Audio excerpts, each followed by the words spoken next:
It is my great pleasure to introduce our keynote speaker, Brownie Shott.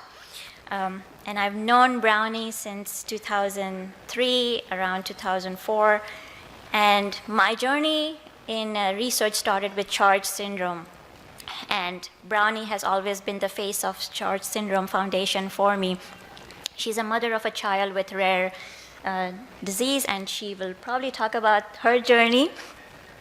And they started small like us, and now they are huge. The foundation, when you go to their meetings, it's like, oh my goodness, there are so many people, there's so much to learn, so much to do, and we will get there at one point. And I think it would be so helpful to know how CHARGE Syndrome Foundation did this. And so when we were planning our first keynote speaker, I immediately thought of Brownie, and I thank her for coming and accepting this invitation. Brownie, thank you so much. So please join me in welcoming Brownie Shott.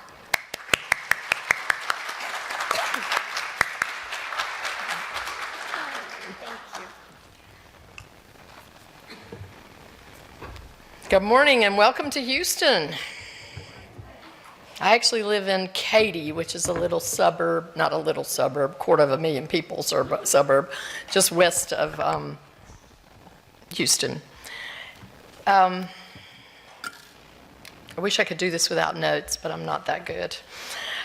Thank you so much for inviting me to speak at your very first conference. What an exciting time for your organization. I think you are so wise and so forward-thinking, so early in your life to come together face to face, because you will create bonds that you'll just never lose. I mean, they really just bind you together in ways you can't imagine. We're about to host our 14th International CHARGE Syndrome Conference, and we only meet every 2 years, so that's 28 years of life in Dallas this summer. And we will have more than 1,200 attendees. And we started our first conference, which was actually before my child was born, with 150. So you can see where you are now and where we are 28 years later. So you have a lot of growth ahead of you and a lot of fun times and lots of hard work. So look forward to it. You know, it's a big family reunion where you actually like the people that are there, and you get an opportunity to learn from professionals, and equally, if not more important, you get to learn from one another. I know you've all had the experience of going to the doctor with your child, and you know more than the doctor does about TANGO2. And that has been the life of CHARGE syndrome for many, many years. Fortunately, that changes. And so we now go to doctors and they've at least heard of it, or they have become well versed in it. It's, you know, much more, we started out just like you guys did, in that we were so underdiagnosed for so many years that there weren't a lot of families to talk to. But now, you know, we're very well diagnosed, and that will happen for you guys too. It's a time thing, you know. It takes a while for it to be recognized, for it to get its way into medical training and to, you know, gain awareness, but you'll get there.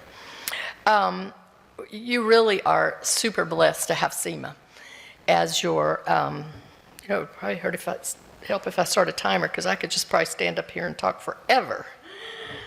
But we don't want that. You're really blessed to have Seema. Seema has been a part of our organization for so many years and has been such a great contributor, as well as such a great just supporter. You may or may not know that she was one of the principal investigators in the world of CHARGE syndrome for several years as a result of a huge grant that she received. Dorothy Duke? Yeah. Like a $500,000 grant over 3 years, I think. Is that right? So she was super involved in those early stages. Was that before the gene? Yeah, about the same time that the gene was discovered. You guys are fortunate that you came together because a gene was discovered. With CHARGE, we only had clinical diagnosis for many years. And in fact, we started out as CHARGE Association, not a CHARGE syndrome. So that shows you how technology is and that you're just so far ahead of where we were when we started. But Seema is a great resource, and you're really blessed to have her as your ally. I'm sure you know that, but I just wanted you to know she's just been a great contributor. And believe me, I know how difficult it is to put on one of these conferences. It's a tremendous amount of work and planning, and the people who have done this for you are to be commended, and I congratulate you for pulling this off so early in your life. I want to give you an idea of what I'm going to try to cover today, so you'll kind of know where I'm going. I want to share with you about our life, and I should say my husband Tom is here with us. Wave, Tom. So I'm sure he'd be glad to answer questions at lunch and things too. He knows an awful lot about this as well. But I want to share some of the information about our life having a child with a disability, and maybe some of the things we've learned that might be helpful to you, some of the lessons, some of the things we learned how not to do as well as what to do. And then I want to share with you a little bit about the CHARGE Syndrome Foundation, how we started, lessons we've learned. So I'm going to try to cover it in 2 parts, but I probably will weave some of it together. So I also want to leave a few minutes available at the end for questions and answers. So hopefully we can get all that done. I really am honored to be able to tell you our story. It's probably similar to many of yours in many ways and different in others. I'm a little sad because my original plan had been to bring my son Taylor with me just so you could meet him, and that just didn't work out. Those of you who are parents, and particularly the parent of a child with a disability, know how quickly life can turn on a dime, 180 degrees in a split second. And my mom always says, man plans and God laughs. And I think that's true. So I'll just have to try and communicate to you how adorable he is, because he is. I am excited that Tom's here. Like I said, he's not the talker in the family. I definitely have that hat. But this is not my story alone. It really is a family story. The hardest part sometimes when I'm speaking to people is kind of coming up with a framework about what to say. And I sure cannot claim credit for the title of Shots Heard Around the World, but it kind of fit well with our name. And it helped me think about the impact of having Taylor in our lives, on our lives, but also how we have then been able to impact other people's lives, because it's really a two-way street. A little bit about us. Tom and I have been married for more than 35 years. We have 2 boys. Our oldest, William, who'll be 29 in just a couple of weeks, and is a jewelry designer living in New York City and traveling the world. And 29, how did that happen? I'm not old enough to have a 29-year-old, but it is what it is. Taylor is our son who has disabilities, and he is 26. He's very small, 26. People look at me like I've lost my mind when they ask me how old he is, because he's about 4 feet, 4 inches, and weighs about 75 pounds. And that's about as big as he's going to get. He's out of school now, out in the community every day. We have a caregiver we call Taylor's assistant, who has been with us for more than 15 years. So we are really blessed, and they run the streets 6 days a week. I mean, it's amazing. Community life is not a problem for him. They're at the movies, they're at bowling, they're at swimming, they're at the park, they're at museums, they're at the zoo, they're at her families, her parents. I mean, they're just all over the place. They both have been great additions to our lives. She's sort of like another member of the family at this point.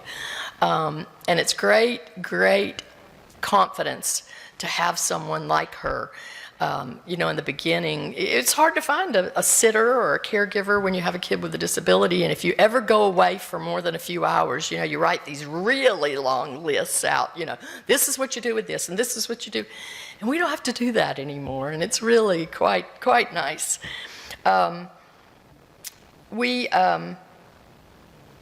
Taylor was diagnosed with CHARGE syndrome. And of course, that was a shock to our lives. CHARGE is the leading congenital cause of deafblindness. And if you're not familiar with CHARGE syndrome, which I wouldn't anticipate you really would be, it occurs in about 1 in 10,000 to 15,000 births, so it's certainly considered a rare disorder. And similar to TANGO2, it occurs in widely varying degrees of involvement. We have kiddos and adults now who are on the lower end of the spectrum in terms of involvement, who may be profoundly deaf but fluent signers and have typical cognition and may have had open heart surgery when they were little, but they operate. We have a very wonderful couple of young adults now who have completed college. And then you have the other end of the spectrum where there is profound deaf blindness, G-tubes, tracheostomies, and, you know, just super involved lives. Our Taylor's kind of right in the middle. He is deafblind. He has some functional vision, a mild hearing loss, had open heart surgery when he was a baby. All that's fixed and good. He had seizures for many years, but are well controlled by medication now. His biggest health issues was extreme scoliosis that was caused by low muscle tone, not idiopathic source. And he had 16 back surgeries in 7.5 years. That ended with a spinal fusion, a spinal revision because the fusion had a problem, and sepsis, all in the year 2012. So it was by far our worst year in terms of medical stuff. He spent about 10 weeks in the hospital that year, having 3 different surgeries, and then the sepsis, part of which was in San Antonio, and part of it was right here at Texas Children's in Houston, which we were very blessed to have.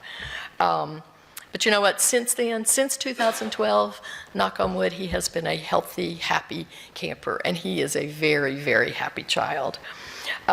We first discovered that he had a heart defect when he was born. You know, it was a VSD. He was a very sleepy baby. He came home after a week in the hospital and just basically slept all the time. And I was actually nursing him one day, which he didn't do very well because he was just a sleepy baby, at about 5 weeks. And I looked down and saw these huge colobomas, which colobomas are an eye defect. So his eyes, when you look at them, and it was probably the first time I'd ever really seen him like really open his eyes, are shaped like skeleton keyholes, like old doorknobs, just like that. And I thought my child's brain had exploded. I had no idea what was going on. So we rushed him to the hospital, and that was the first time that we came into contact with some physicians' crystal balls. We were told at the time that he would probably be totally blind, would need maximum care, his entire life, would not have any vision at all. And so, of course, it was pretty devastating. Colobomas have a genetic component typically, and so we were sent to genetics. And we originally saw Dr. Baudet, and then John Belmont, and now we see Seema. And they gave us hope. They were like, nah, that doesn't mean, you know, crystal balls don't exist. And they gave us hope that we could look for a better future for Taylor. And they also were the ones who made the diagnosis of CHARGE syndrome. So when we saw those doctors, they encouraged us to seek information from places like the Texas Deafblind Project, the school district. So in about 6 weeks, we had a fabulous vision teacher coming into our home multiple times per week. And here's this little 5-week-old baby who can't sit up, can't do anything, and she's rubbing his hands in shaving cream. And I know our neighbors thought we were crazy because this lady was out in the front yard with this child twice a week, and sometimes they'd be in a baby pool of sand, sometimes it would be Jell-O, sometimes it would be shaving cream. She was determined that he was going to not be super sensitive to touches, and she was actually his vision teacher from about 6 weeks old until he left school at the age of 21. And she was a blessing, you know. So I always encourage people to just check out all the sources you can find. Look under rocks for them. Talk to other parents, because those connections changed our lives. We would have certainly floundered because we were poorly equipped to be a parent of a child with a disability. It's a daunting task. I totally get it.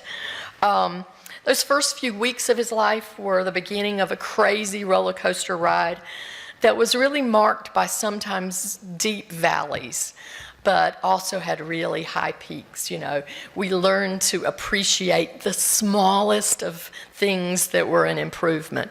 Taylor didn't sit up alone until he was about 2.5, and he took his first steps alone when he was about 4.5.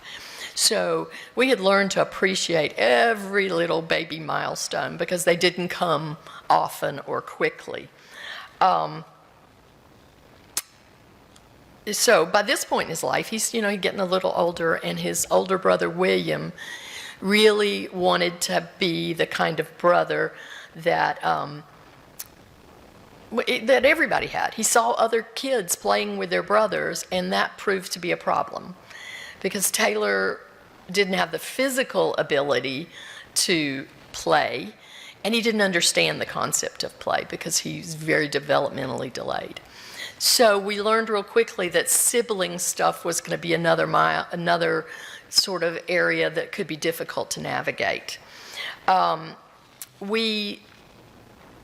Taylor then, about 20 months old, started having seizures. And for the next year, year and a half, he had multiple seizures every week. And the medications weren't working well. I mean, they weren't getting worse, but they weren't getting better. And that was another then family complication because we had this 4-year-old and this 1-year-old, or 5-year-old and 2-year-old, who we could be ready to go on a family outing and Taylor would have a seizure and the world stopped. So you didn't get to go. And so you've got this typical child going, what do you mean we're not going to the movies? Or what do you mean? And so sibling issues are a big issue, and I'm sure some of you experienced that. And those kind of things are not an easy pill for a 5-year-old to swallow. They don't understand. And so we learned that we had to make time for William alone. And it was hard because even now, if we go places and Taylor stays with Jennifer, we don't feel like our family's intact because Taylor's not with us. But we also learned that we had to spend time with William alone because so much of our lives revolved around Taylor at that point. And I think to this day there are far-reaching implications of that kind of childhood for a sibling.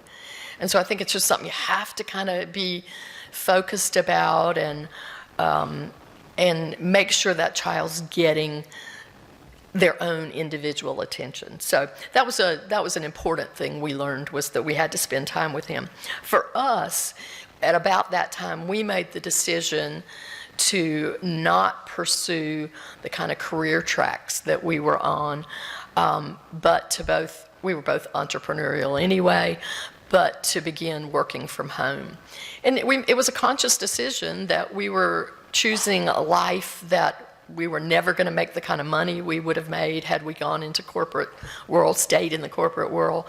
But we really felt it was important for us, and we were fortunate to be able to do that. We had skills that allowed us to work from home because Taylor had so many doctor's appointments, and then seizures were happening and all that, and we were never comfortable leaving him in somebody else's care at that point in his life. So that really colored our life, and but we don't regret the decision. So about this time, 2 other organizations became really important in our life. One was a local organization called Family to Family Network, who provided families with education and support, especially about the educational system. And it was a really important lifeline for us and helped connect us to other families, because at that point, we had never seen another child with charge except in the literature, and the pictures that were in the literature back then were horrifying. They were scary. So we had to reach out and learn about lots of other disabilities in order to have disability support. And that organization led me to another organization called Partners in Policy Making. And this is a program that many states have, and I would encourage you to check it out in your state. It's a program that's funded by a state organization, like in Texas, it's the Disability Council. And it's an 8-month program where you go once a weekend, one weekend a month. And they take parents of younger children with disabilities, and then there's kind of a break, and they don't take parents of sort of middle schoolish, high school kids, but then they take young adults with disabilities. So you're in this class of about 40, and half the class are parents, and half the class are young adults with disabilities, all kinds of disabilities. And every weekend is focused on a different topic. It might be education, it might be supported employment, it might be advocacy, how to testify before a legislative session. We actually did that in mock sessions. Education of a lifetime. And it really broadened my horizons for Taylor, and it gave me the foundation of knowledge that I needed to be able to advocate for him and other kids. For many years, I testified before the state legislative body on numerous occasions, and did a lot of outreach, and it just, it gave me new resources, new possibilities, and interestingly, I came home every weekend that we had and just regurgitated all that information all over my family. I know they thought I was crazy because I was so excited about what I'd learned. And one of the things that we really learned was the importance of language and what words can do. And I'll never forget, I really worked on that with William a lot, because he was a child. He was like 6. Taylor was about 3 then. And I'll never forget being in an elevator in the medical center with yet another appointment, and William was with us, and Taylor's in the rehab stroller, and this elderly lady reaches over and kind of pats William on the shoulder and said, "You are such a good brother to your little handicapped brother." William went ballistic. He starts yelling at this woman, "My brother is not handicapped. His body just works differently from yours." And I was just like, oh my God, I've created the people first language police, So I was so proud of him, but had to sort of, let's remember our manners too. So, but he was pretty proud, and their relationship is an interesting one. William is a huge defender of Taylor. He always was, and his friends, when they would come over, they knew Taylor wasn't going to play with them, but they always paid attention to him. And William fostered that. We live so far apart now. It's difficult, but William was always a big defender of him. In fact, so much so that as a senior in high school, before it was even legal for him to do so, he had Taylor's name tattooed on his arm right here. So it was an interesting few days at our household then too. It really was funny, because he's been saying he's going to get a tattoo since he was like 6. And I'd go, whatever, Will. And he comes home this Saturday morning. I see it Saturday morning. He's got this bandage here, and he's like, "I got a tattoo last night." I'm like, "No, you didn't." And he's like, "Well, I did." And I'm like, "William, you didn't. Quit pulling my leg," because he's like his dad, and he's always pulling your leg. And he's like, "Well, do you want to see it or not?" And so I start screaming then. I'm like, what do you mean you got a tattoo on you? And then he pulls the bandage off and it's Taylor. And then, of course, I'm a puddle on the floor. So it was crazy. One of the most important lessons I learned along the way was to be a bridge builder. I learned very quickly that I could accomplish a whole lot more by working to find consensus, especially in the education system, than going in with guns blazing. And now, don't get me wrong, this mama bear could be a mama bear if she needed to be, if he wasn't getting what he needed. But I always accomplished more by going into that IEP meeting, which in Texas they call an ARD meeting, admission, review, and dismissal. Only state in the country, but IEP meetings, as far as you know.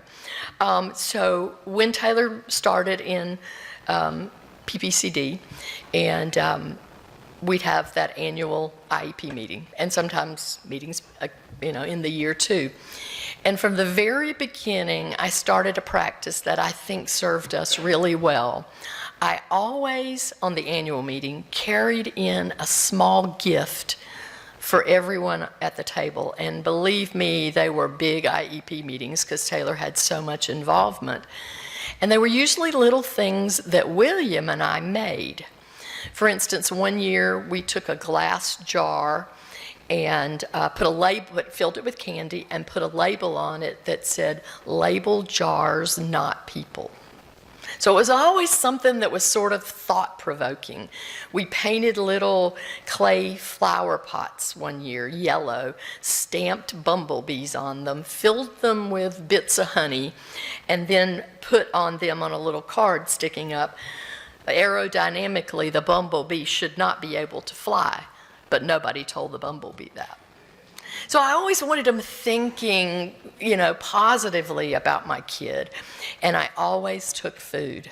If it was a morning meeting, I took kolaches. If it was a middle of the day meeting, I took pizza. It is so much more difficult to disagree over food.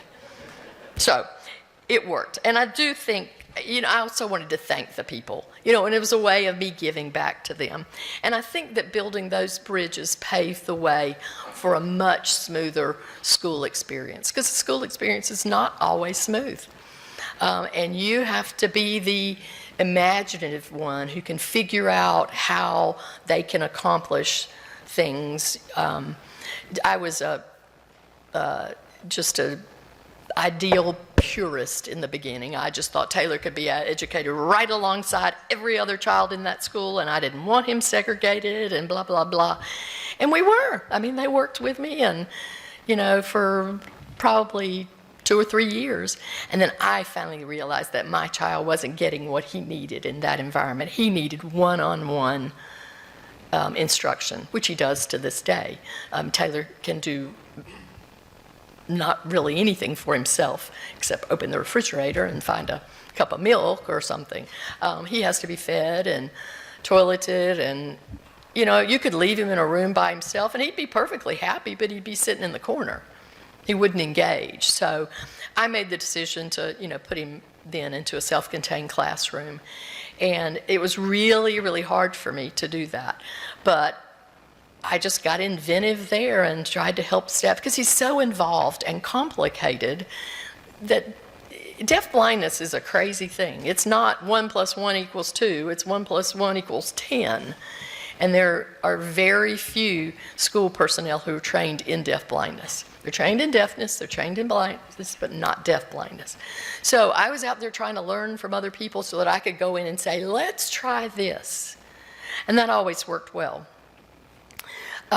We then discovered the National Organization of the Charge Syndrome Foundation. We had never heard of it until Taylor was, I guess, about 2.5. And it was actually the genetics group at Baylor who said, hey, we just heard about this organization. Otherwise, I don't know when we would have heard about it. And so so it was 95, so I guess Taylor was actually 2. And I just jumped in with both feet and became a member of their board in 97 and a chair of the 99 International Conference, which was here in Houston. And so I have worked with the foundation for 22 years, and I'm trying to find a way out, and I just can't figure it out. But my main connection to the disability world now is through that organization, because we reach a lot of people. Until Taylor was about 10, I was just a crazy person advocating all over the place and legislature, and now I've backed out, and I really focus on the CHARGE Syndrome Foundation. And there I can work behind the scenes. I'm not the person who knows every family with CHARGE syndrome. That would be another member of our group who knows everybody and is on social media all the time. I'm much happier behind the scenes with a spreadsheet and getting everything organized. And it's great that we need all people, so it has worked well. Within our family, we've also learned that we have different strengths and skills, and that's an okay thing. Tom is a much, much, much better parent than I am with the day-to-day stuff. He just is. I have always worked, although from the home, I work outside the home a lot, meeting clients and things like that. Tom works more inside the home, and he has a skill. He and Taylor are like this. They are super buds, and he's more observant than I am, and so he provides a lot of the daily care of Taylor. He's also a morning person, I'm a night person, and it just works out well. What he doesn't do as well is the hospital stuff, the medical stuff. So I've always handled the medical, the school, the insurance, that kind of stuff. It doesn't mean I don't change diapers, not true. Does it mean he doesn't go to doctor's appointments? Not true. But we learned where our strengths were, and we didn't try to both be everything. And I think that has helped us cope and work within our family dynamic in a way that would not have worked as well. We just turned out to be a good team when it came to Taylor, and I had luckily found a keeper as a husband, so it all has worked out well. Has it been easy? No. But we've managed to avoid some of the pitfalls that marriages have when there is a child with a disability, because we just used our strengths and didn't try to do everything. I think a piece of advice that Tom would offer is that you have to occasionally get away from the world of disability. You actually have to get away from your child if you can. Not everybody has that luxury. But we have tried to get away, just the two of us, even if it's just for a weekend, at least once a year, just so we can kind of recharge and regroup and come back with a different perspective. I think it enables you to be a better parent. We're now at a point, Taylor's 26, where we would be empty nesters. We're not, and probably won't ever be. And so it requires some adjustment in how you see your world. I've been able to get away a lot more than Tom has because of my work. I travel some with my work. The CHARGE Syndrome Foundation takes me away sometimes when we have board meetings and things. And I have great girlfriends who just grab me and take me away sometime too. And I'm probably more sane today than I might be otherwise. Since we gained access to a Medicaid waiver program when Taylor was 10 and have respite with that, it's made life easier for us to get away. It made it possible for me to actually really go back to work. I couldn't have done that full time before we had the services. So if you have not checked out the waiver programs in your state, I encourage you to do so. The waiting list may be enormous. They're now in Texas probably 15 years long. But if you need it now, you'll need it down the road, so you need to get on those lists. One thing, when I was asked to speak, I told Seema that my one condition is that I tell you about the bad times as well as the good, because I think there's this misconception sometimes among parents with children with disabilities, especially when they're young, that they just have to be this super parent and they have to be all this kind of, and our lives have been wonderful Taylor is the joy of our life, but there have definitely been some dark days when I just wanted to run screaming into the woods. And when you reach those places, you have to just stop.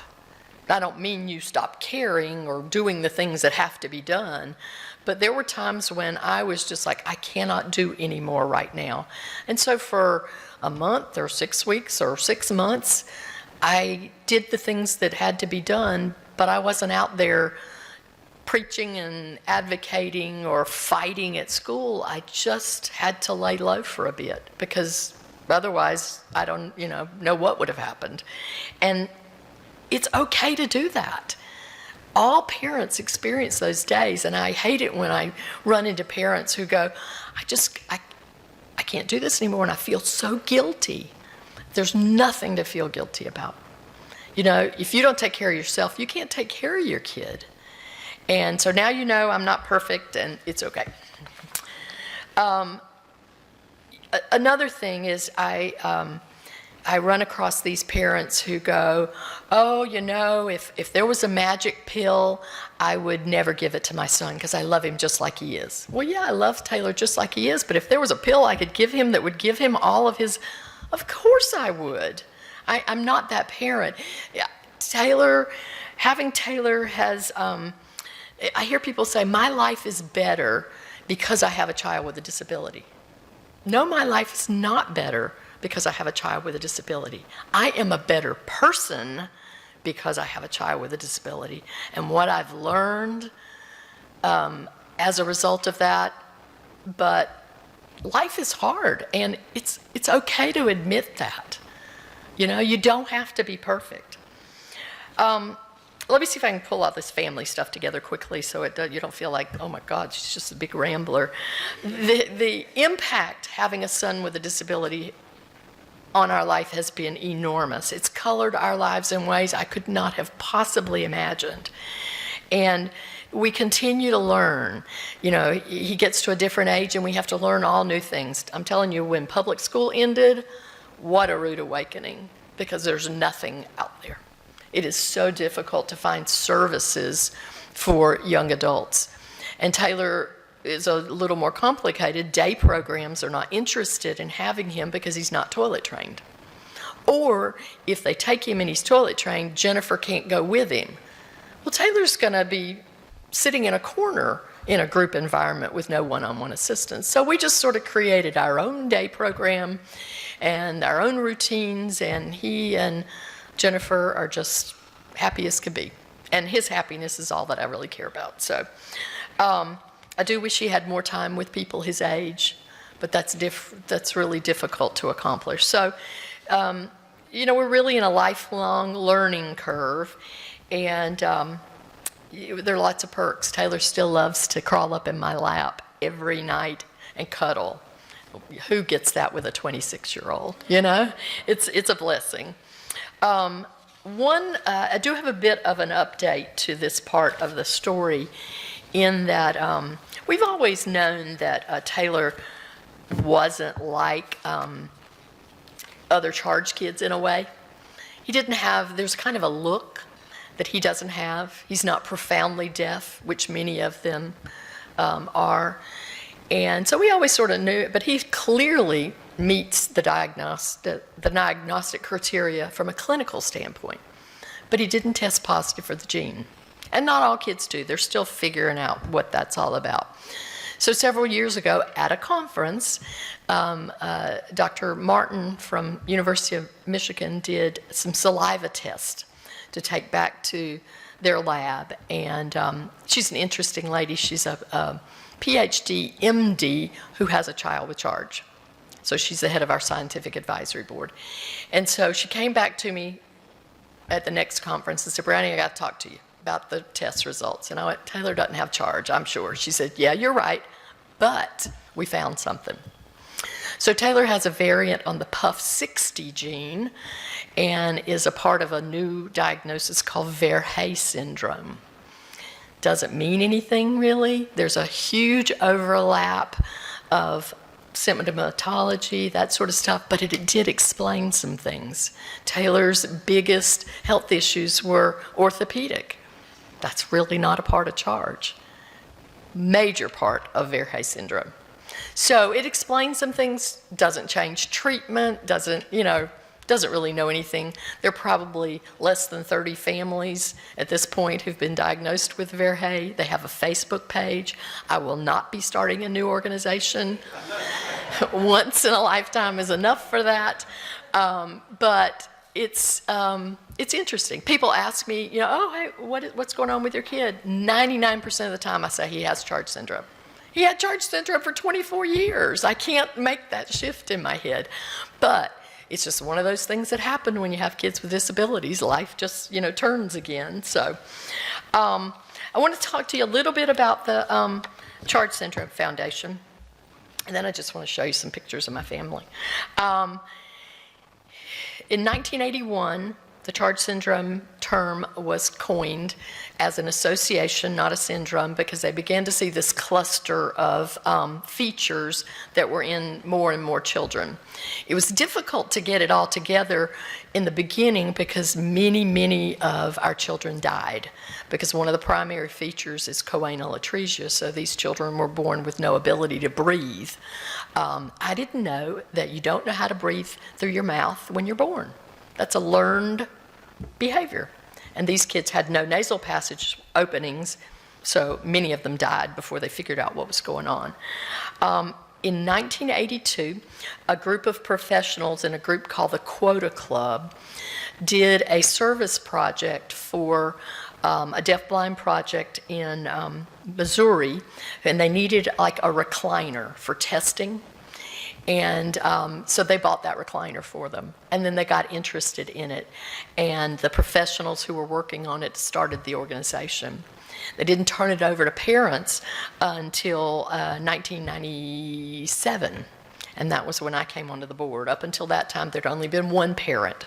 The bylaws were then changed so that parents have to make up a majority of the board. And we are truly a parent-run organization now. However, we have lots of professionals who are just with us every 2 years. They do research, they come to our meetings, they sit and talk with families for hours on end. And unlike the great opportunity you guys had, our speakers pay their own ways because we can't fund that much. Our conferences are about $500,000 conferences without us funding them. So we're blessed to have these professionals. We incorporated in 1993, and at that time, a lot of what we were was a printed newsletter, and had started the conferences. Our conferences are every 2 years because we feel like it's difficult for families to get that kind of trip together because we move all over the country. And we try to make it so it's like a vacation for them. We also do camp 2.5 days. We learned a long time ago that for us it was easier to raise money than it was volunteers. And that's a sad state of affairs, but it's true. And we do our conferences remotely now. So there's a core group of us who are planning. One lives in Chicago, one in Houston, one in New York, one in Canada, and we're planning a conference in Arizona. So you can't gather the volunteers there that you would need. Our camp this August will have over 300 children in it, and half of them will have CHARGE syndrome.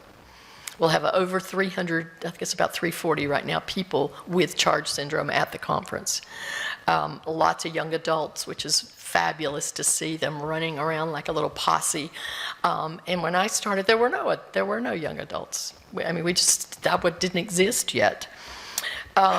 Some of the things we did, we created a management manual for parents so that there was information for parents, there was information for doctors that you could take to your doctor who didn't know anything about the choanal atresia related to CHARGE syndrome.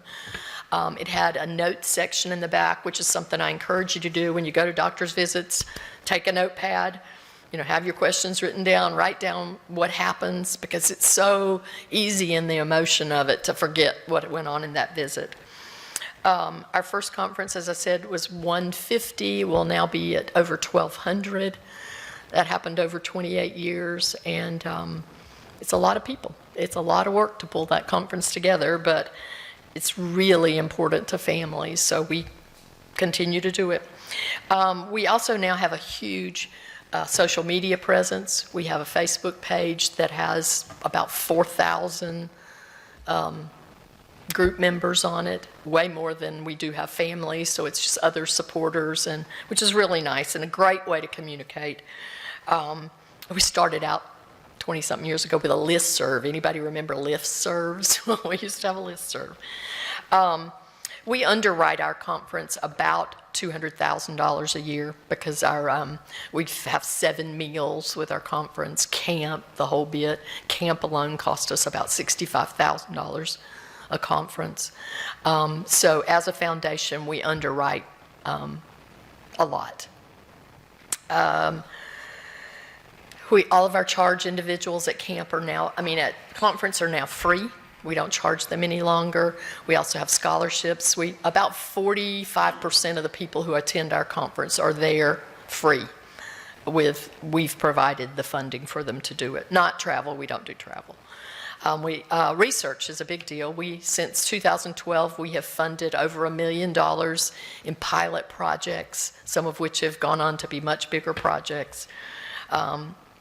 We have fellows who come to our conference now every 2 years who we're trying to bring into the fold as professionals, and that has been successful. We have a recreational assistance program where we do scholarships for kids who might need an adapted bike or swimming lessons or horseback riding. We have new parent packets. We have a scientific advisory board, a clinical advisory board. But much of that stuff has happened in the last 10 years. So I just encourage you to keep doing what you're doing. Let me show you I just want to show my family. I see you. Is that right? Tom and I. It's Taylor when he was really little, and Taylor and William. Taylor was just cutest baby, cutest. But boy, those colobomas just were right there. This is our son William in high school. This is one of his original pieces of jewelry that he designed, which is a Jesus face carved out of Australian jade. He now designs for stores all over the world. He's actually grown up. I try to spend time with him in New York a lot, and we went to see Beetlejuice a couple of weeks ago, and he's got this long, crazy hair, looks like the artist. Taylor, one of Taylor's favorite things in the world is water, loves to be in the water. He and it's William and Taylor's relationship. That's one of those vision teacher visits from when he was teeny, just a mess every time she came. He had the opportunity to go swim in a therapeutic dolphin program in Key Largo, Florida years ago, and it was amazing, just amazing. But he's worth all of it. He's really our bright spot. Don't have a lot of time, but I'd certainly be glad to entertain any questions in the next couple of minutes that we have. Anybody have any questions? I'm going to be around stay for the whole conference because I'm anxious to learn about TANGO2. So grab me, and I'd be glad to answer any questions I can. All right? Thanks.